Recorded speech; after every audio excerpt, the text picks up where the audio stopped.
Hello guys, welcome back to my Vartika Rajput motivation video.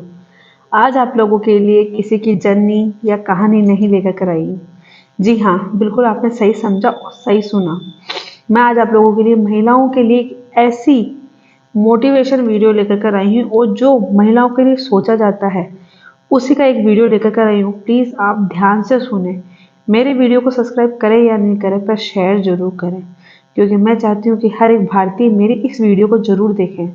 आप जानते हैं कि आज हमारे देश में जो महिला हैं वो विदेश में रहने वाली महिलाओं से आज इतनी पीछे क्यों है? आप जान सकते हैं इसका पीछे का रीज़न आप नहीं जान सकते।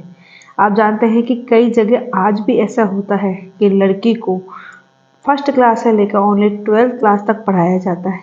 क्यों? क्योंकि लड़कियों को ये बोला जाता है, अरे 12वीं पास कर लेगी तो बहुत है। 12वीं पास करने के बाद में इनकी शादी तो करनी है, कौन से इनको नौकरी करवानी है या व्यापार या बिजनेस करवाना है। ये आज अभी भी आप देखोगे ना तो अभी भी ये सोच है और ये चीज़ें अभी भी हमारे देश के अंदर होती है। वहीं अगर आप विदेश में देखोगे तो वहाँ पे लड़कियों और लड़कों में कोई अंतर वैसे नहीं किया जाता और शिक्षा पे बिल्कुल भी रोक नहीं लगा दी जाती। वहाँ की जो होती है महिलाएं, आप जानते हैं कि बड़ी बड़ी बिजनेसमैन होती है और उनके ऊपर पढ़ाई के ऊपर किसी चीज़ पे कोई रोक नहीं होता, बिल्कुल फ्री होती है।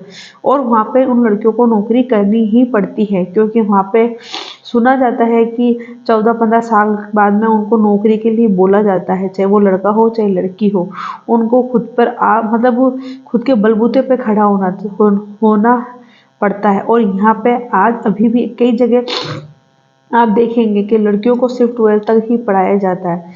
मैं आपको महिलाओं की बात बताऊं कि महिलाओं को किन किन क्षेत्रों में पीछे ढकेला जाता है। बहुत सारी ऐसी चीज़ें होती है जिनमें महिला को आज भी पीछे ढकेला जाता है। बाई चांस मान लीजिए अगर औरत कहीं पे अगर नौकरी मांगने जाती है तो आज कई कंपनियों में भी ऐसा होता है कि कहीं ये शादीशुदा तो महिला नहीं है, शादीशुदा है तो कहीं इसके बच्चे तो नहीं है। अगर ये शादीशुदा है तो बाद में ये प्रेग्नेंट हो जाएगी।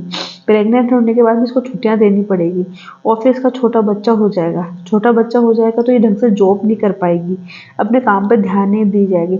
तो कई कंपनियों में तो शादीशुदा महिलाओं को नौकरी दी नहीं जाती है, पहली बात। और अगर कहीं पे महिला अगर अपनी आर्थिक स्थिति से खराब होने के कारण कहीं अगर आज भी लोन लेने जाती है ना, तो सच बताऊं ना उसको जल्दी से लोन नहीं दिया जाता एक अकेली महिला को। आपने जाना क्यों? क्योंकि वहाँ पे भी ऐसा ही सोचा जाता है कि ये महिला है, ये कैसे चुका पाएगी, एक महिला को लोन दिया जाए या भी नहीं दिया जाए, ये सोच वहाँ पर आ जाती है और महिला को उस चीज़ में पीछे ढकेला जाता है। अगर महिला का आप चीज़ सोचिए, अगर आदमी ना हो, वो विधवा हो या तलाकशुदा हो या उसको छोड़ दिया जाए तो फिर उनको वो कैसे अपनी आर्थिक स्थिति को ठीक कर सकती है, बताइए। अगर उन चीज़ों को उनमें उनको नहीं दिए जाएंगे, अगर उनको ये सुविधा नहीं दी जाएगी, लोन वगैरह नहीं दिए जाएंगे, तो सोचिए कि उन महिलाओं पर क्या बीतेगा। हैं, उन चीज़ों से वो पीछे हो जाती है। वैसे भी महिला विधवा जो महिला होती है उनको वैसे भी पीछे धकेला ही जाता है हर चीज़ के अंदर। तो जो महिलाएं होती है उनको पहले उस चीज़ में भी पीछे ढकेला जाएगा। दूसरी बात, अगर महिलाएं बाहर पढ़ाने जाती है तो परिवार में ही कुछ ऐसे नुक्स निकल जाएंगे कि उनको बाहर पढ़ाने के लिए भी मना कर दिया जाएगा। तू घर में ही ऐसा कुछ काम कर, तू घर में ही ऐसा पढ़ा कि तू अपने बच्चों को संभाल सकती है और अपने बच्चों को मतलब बच्चों का भी ध्यान रख सकती है। ये सब कुछ मतलब एक एक महिला को बोला जाता है और फिर भी महिला उन चीज़ों को पूरा करती है, घर का काम भी करती है, कमाती भी है और अपने बच्चों की देखभाल भी बहुत अच्छे तरीके से करती है। तो आप ये चीज़ सोचिए कि महिलाओं के अंदर कितनी शक्ति होती है कि वो बिजनेस भी संभाल सकती है, घर भी संभाल सकती है, अपने बच्चों को भी संभाल सकती है। आपको खुद को पता होगा ये चीज़ और आपको पता है ही है। तब नारी को और महिला को उस चीज़ में क्यों धकेला जाता है, कुछ समझ में नहीं आता।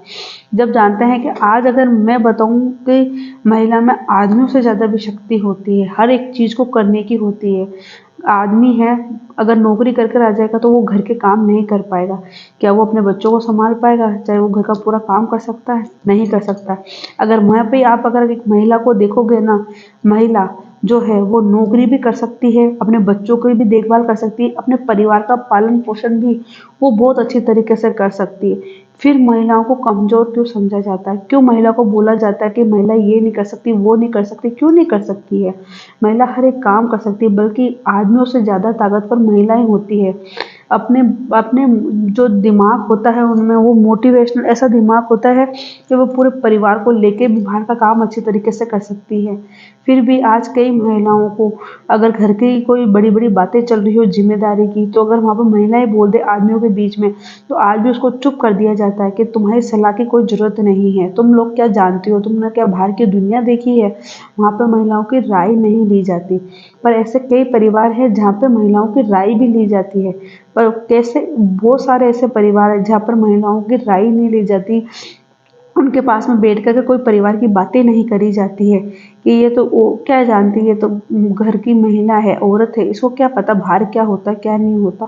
भाई क्यों नहीं पता है? वो जब पूरा घर चला सकती है, आप लोग जो महीने के पैसे देते हो उसमें वो पूरा घर चला के बचत भी कर सकती है, तो वो महिला व्यापार बिजनेस और क्यों नहीं कर सकती? वो उसमें अपनी राय क्यों नहीं दे सकती?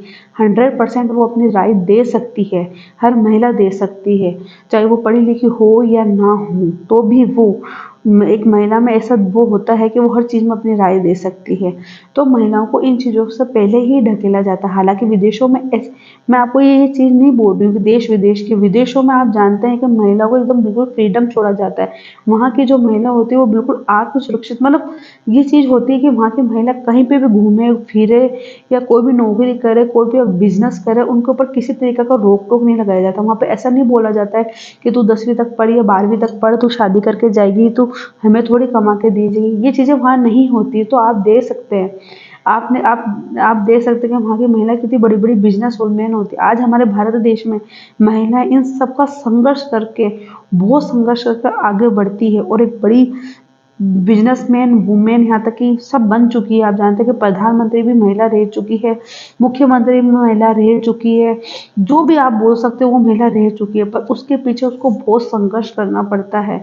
और चलो ये तो हमारे मंत्री वगैरह की जो बात है वो छोड़ो आप, पर मैं जो छोटे-छोटे गाँवों से बिलॉन्ग करती है, छोटे-छोटे परिवारों से बिलॉन्ग करती है, जो नौकरी करना चाहती है, जो कुछ बनना चाहती है, फिर उसको क्यों नहीं बनाने के लिए मतलब आगे प्रेरित किया जाता है? उनको ये क्यों बोला जाता है कि बस आप लोगों ने तो बस पढ़ लिया, आगे जाकर के शादी करनी है, शादी में घर का काम ही तो करना है, आप उस पे ध्यान दीजिए। ये चीज़ें हमारे साथ करी जाती है, कई महिलाओं के साथ की जाती है और इससे महिला मायूस होकर आप अपना कॉन्फिडेंस लेवल गँवा करके वो वही चीज़ करती है। आगे जाके चाहे उसको सुख हो, चाहे दुःख हो, उसको बस खुद को ही सहना है वो चीज़। आप बताइए कि जब एक लड़की शादी करके जाती है तो हर माँ-बाप बोलते हैं अब तेरे में चाहे सुख हो, दुःख हो, तेरा ससुराल ही तेरा सब कुछ है। तो फिर वहाँ पर उसके ऊपर सारी ज़िम्मेदारी, तो उस लड़की को क्यों ना आप लोग आत्मनिर्भर करके भेजें, खूब पढ़ाएँ, खूब लिखाएँ, इस काबिल बनाएँ कि उनके ऊपर कोई दिक्कत आ जाए या प्रॉब्लम आ जाए तो वो काम कर सकती है। और ये हमारी भारतीय महिलाओं को भी सोचना पड़ेगा, हमारी माँओं को भी सोचना पड़ेगा, जो माँ है अपनी बेटियों की, उनको भी सोचना पड़ेगा कि कल ना हमारी बेटियों के ऊपर अगर कुछ ऐसी प्रॉब्लम आ सकती है, तो वो खुद खड़ी हो सकती है। मैं आपको अपने वीडियो में बस यही बताना चाहती हूँ, क्योंकि मेरा मकसद ये है कि भारत में चाहे लड़के हों, चाहे लड़कियाँ हों, कभी पीछे ना रहें और आगे बढ़ें। तो बस ये है कि हम जब माँ-बाप अपने बच्चों के ऊपर इतना अच्छे तरीके से ध्यान देंगे, उनको खुद को आगे बढ़ाने पे प्रेरित करेंगे और ख़ास तौर पे जो लड़कियाँ होती हैं उनको ये चीज़ सोच कर के पीछे ना करें कि ये पढ़ लिख के क्या करेगी, ये क्या नहीं करेगी, बहुत कुछ करेगी ये। आप पहले ही अगर इनको एक नई पहचान बना कर के भेजोगे ना, तो उनको दूसरी पहचान बनाने के लिए कोई संघर्ष करने की ज़रूरत नहीं पड़ेगी और कभी उनको रोना नहीं पड़ेगा अपने जीवन के अंदर। पर हमारी महिलाओं को इन चीज़ों से पहले ही पीछे कर दिया जाता है। चाहे वो बड़ी-बड़ी कंपनियों में देखा जाए या किसी में, फिर भी महिला अपना कॉन्फिडेंस लेवल नहीं गँवाती है। चाहे उसको अगर कुछ करना होता है तो वो करके ही मानती है, चाहे बोले से कितना ही संघर्ष करना हो। ये आत्म जो विश्वास होता है ये हमारे भारतीय महिलाओं में ही देखा जाता है कि वो किसी चीज़ का अगर एक बार ठान लेना कि हमें ये करना है, तो वो 100% ये करके ही रहेगी, चाहे कुछ भी हो। तो बस मैं भारतीय महिलाओं को यही बोलना चाह रही हूँ कि आप लोग आगे बढ़ें, आप पढ़ें, लिखें, बहुत कुछ ऐसा करें, आगे बढ़ने की सोचें, अपनी एक पहचान बनाएं। अगर आप जीवन में आए हैं तो पहचान बनाएं, अपनी बेटियों को पढ़ाएं, अपनी बहुओं को पढ़ाएं, उनको पढ़ने से ना रोकें, बल्कि ये है कि उनको हर चीज़ के अंदर भाग लेने के लिए प्रेरित करना चाहिए कि नहीं तू इतना पढ़, इतना कर, आगे बढ़, कुछ बन। जब हम लोग ये करेंगे ना तभी है, अगर हमारी बेटी शादी करके जाएगी ना तो उसको रोने की जरूरत नहीं पड़ेगी, क्योंकि वो आत्मनिर्भर, वो कॉन्फिडेंस लेवल उनके अंदर होगा। तो बस मैं अपनी वीडियो में यही आप लोगों से थोड़ी छोटी सी बात थी जो शेयर करना चाह रही थी। आपको मेरी वर्तिका राजपूत मोटिवेशन वाली में वीडियो कैसे लगते हैं तो प्लीज़ आप मुझे कमेंट करके ज़रूर बताएं। मैं और भी ऐसी वीडियो लेकर आऊँगी और लेकर आती रहूँगी महिलाओं के लिए। तो जब तक के लिए जय हिंद, नमस्ते।